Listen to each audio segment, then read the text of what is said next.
నమస్తే అండి. Welcome back to Ashwini thoughts. మేము చాలా బాగున్నామండి. మీరందరూ కూడా బాగుండాలని ఆ లక్ష్మీ గణేష్ని వేడుకుంటున్నాం. శ్రావణ మాసం అండి. మంగళగౌరి వ్రతం మంగళవారం వచ్చిందంటే చేసుకుంటాం కదండి. కాకపోతే అందరూ చేసుకోరండి. అది కూడా వాళ్ళకి ఆనవాయితీ, పెద్దల నుండి వాళ్ళకి ఆనవాయితీ వస్తేనే మంగళగౌరి వ్రతం అనేది చేసుకుంటారు. కానీ లేని వాళ్ళు ఎలా చేసుకోవాలి, ఇంట్లో ఆ పూజా విధానం ఎలా ఉండాలి, సో లేని వాళ్ళు చేసుకోవచ్చండి. కాకపోతే మనము అంటే చేసుకోలేని వాళ్ళు ఎవరైతే ఉంటారో వాళ్ళు కథ అనేది చదవరండి. ఆ ప్రాసెస్ అది అలా ఉండదన్నమాట. మనం ఆనవాయితీ లేని వాళ్ళు ఏ విధంగా చేసుకోవాలనేది ఈరోజు మనం వీడియోలో చూద్దామండి.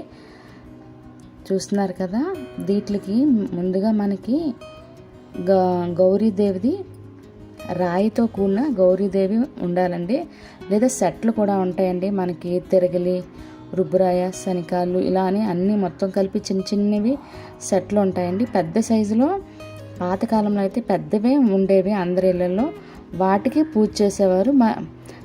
ఇంట్లో పెట్టుకొని గౌరీదేవి పూజ రోజు చేసుకునేవారు అన్నమాట. ఇప్పుడంటే మనకి అవైలబుల్గా ఎక్కడ పడితే అక్కడ, లేదా ఆన్లైన్లో అమెజాన్లో కూడా దొరుకుతున్నాయండి ఆ సెట్లు అనేవి. మనం ఆర్డర్ చేసుకోవచ్చు. ఈ శనికాల గౌరమ్మ సెట్ అని మనం టైప్ చేస్తే గ్యారంటీ వస్తుంది. చూసారు కదా, ముందుగా ఈ పూజా విధానానికి ఒక పీట తీసుకొని దానికి పసుపు మొత్తం ఎక్కడ అంటే కొంచెం కొంచెం పార్ట్లు ఖాళీ లేకుండా పసుపు అనేది మొత్తంగా రాసుకోవాలండి. అంటే పసుపు కలుపుకొని దాని మీద మనం పద్మ ముగ్గు అనేది వేసుకోవాలి. దీన్ని పసుపు కుంకుమతో మరలా మనము నిండుగా అలంకరించుకోవాలి ముగ్గుని. అమ్మవారిని ఆసనం తయారు చేసుకునేటప్పుడు దాన్ని ఎంతో శోభితమానంగా మనం అలంకరించుకుంటే అంత బాగుంటుందండి. కానీ ఎప్పుడైనా ముగ్గు వేసేటప్పుడు ముగ్గుకి సైడ్లు కూడా అంతే ముఖ్యమండి. అంటే అమ్మవారికి మనం పక్కన అన్నీ అలా పెడితే అమ్మవారిని కూర్చోబెట్టేటప్పుడు ఎక్కడికి వెళ్ళిపోకుండా ఆవిడని ఎక్కువసేపు కూర్చోబెట్టడానికి మనం ముగ్గుకి సైడ్లు అనేవి వేస్తామండి.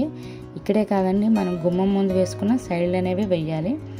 ముందుగా మనము అమ్మవారికి నేను లక్ష్మీదేవి అమ్మవారి ఫోటో కూడా వెనకాతలు పెట్టుకున్నానండి. చూస్తున్నారు కదా, ఇది శనికాలు అంటాము. దీన్నే గౌరీ అమ్మవారు అని అంటాం అన్నమాట.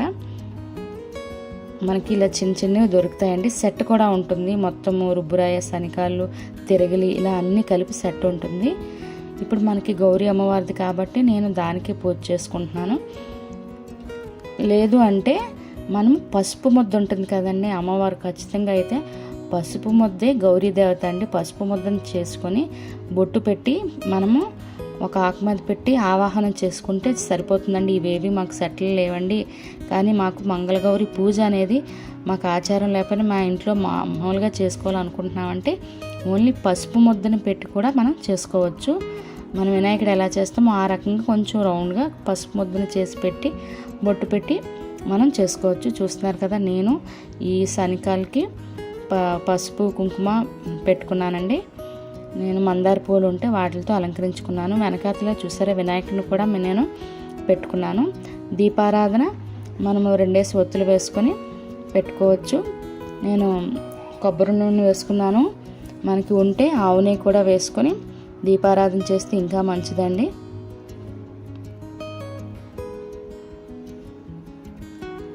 వీటికి ఒత్తులు వెలిగించుకోవాలి. మొత్తము ఈ పూజా విధానం అనేది మనం ఎవ్వరైనా మంగళవారం పూట చేసుకోవచ్చండి. ఆనవాయితీ ఉన్న వాళ్ళైనా లేని వాళ్ళైనా. కాకపోతే వాళ్ళేంటి వాయనాలు, మనం వాయనం అనేది దీనికి ఇచ్చుకోవచ్చండి. కానీ కథ మనం చదవమాట ఇలా చేసుకునేటప్పుడు, ఈ రకంగా చేసేటప్పుడు. మంగళగౌరి పూజ చేసుకునేటప్పుడు మనము తీసుకునే మంగళగౌరి కాదండి, ఏ పూజ చేసుకునేటప్పుడైనా కొబ్బరికాయని ముందుగా మొత్తం నీళ్ళల్లో పెట్టి కడగాలండి. మనం పెట్టి ఏదైనా పళ్ళు అవనియండి, కాయ అవని, కొబ్బరికాయ అవని ఏదైనా నీటిలో ముంచి తర్వాతే దానికి పసుపు కుంకుమ పెట్టి కొబ్బరికాయ అనేది కొట్టాలి ఏ రోజైనా. ఇప్పుడు నేను అయితే మనకు 108 బంగారమైనా లేదా వెండి పూలైనా ఉంటే వాటితో అయినా చేయొచ్చు. లేదు అంటే అక్షింతలండి 108 సార్లు, లేదంటే చిట్టి గాజులు ఉంటాయి కదండి, ఈ చిట్టి గాజులతో అయినా. ఇవన్నీ శుభానికి శకునాలండి. తామర గింజల విత్తనాలు అవనియండి, కుబేర కాయిన్స్ ఇవైనా చాలా మంచివి అన్నమాట. వీటిని కూడా మనము వేసి చేసుకోవచ్చు. మనకి చిట్టి గాజులైనా తామర గింజలైనా అన్నీ మనకి దేవుడి సామాన్లు దొరికే షాపుల్లో దొరుకుతున్నాయండి. అమెజాన్లో కూడా మనకి ఇవి దొరుకుతున్నాయి అన్నమాట. చాలా అవైలబుల్. అష్టోత్తరం అనేది చెప్పుకుంటూ మనము ఈ పూజ అనేది చేసుకోవాలండి. కుంకుమ పూజ కూడా అష్టోత్తరం, లక్ష్మీదేవి అష్టోత్తరం లేదా గౌరీదేవి అష్టోత్తరం చెప్పుకుంటూ మనము గౌరీదేవి అష్టోత్తరం అయితే ఇంకా శ్రేష్టమైనది. లక్ష్మీదేవి అష్టోత్తరం కూడా, ఎందుకంటే శ్రావణ మాసం కదండి, దాన్ని కూడా మనం చెప్పుకుంటే బాగుంటుంది. ఇవి చేయాలి. మనకి ఈ చిట్టి గాజులు ఇవన్నీ మనకి అవైలబుల్గానే దొరుకుతాయండి. మొత్తం అన్నీ ఇవన్నీ ప్రతి వారం వాడుకోవచ్చు, లేదా మామూలు శుక్రవారాలు, లక్షవారాలు మనం అమ్మవారి పూజలకి ఉపయోగించుకోవచ్చు. పూజా విధానం అంతా ఇంతేనండి. ఇలా పూర్తయిన తర్వాత హారతి అనేది ఇచ్చుకొని మనము అమ్మవారికి ఇచ్చుకోవాలి. తర్వాత కొంచెం నీటి చుక్క ఇచ్చి హారతి అనేది సమర్పించాలి. ఇదేనండి పూజా విధానం. చాలా సింపుల్గా ఉంటుంది. ప్రతి ఇంట్లో మంగళవారం పూట మంగళగౌరి వ్రతం చేసుకొని వాళ్ళు ఇలా మంగళగౌరికి పూజ చేసుకోవచ్చండి. ఆ అమ్మ ఆశీస్సులు ప్రతి ఒక్కరికి చెందుతాయి. అదేవిధంగా మన ఇంట్లో రుబ్బురాయ శనకాలు ఉంటే వాటికి కూడా మనము చేసుకోవచ్చండి ఈ పూజ అనేది. కానీ అవి పెద్ద సైజులో ఉంటాయి కాబట్టి మనకి ఈ సెట్స్ అనేవి మనకి అవైలబుల్గా దొరుకుతాయి. ఎక్కడైనా చేసుకోవడానికి కూడా సులువుగా ఉంటుంది. మనము ప్రసాదం అయితే పాలతో చేసే ఏ ప్రసాదమైనా మనం అమ్మవారికి పెట్టుకోవచ్చండి. ఇలా పూజా విధానం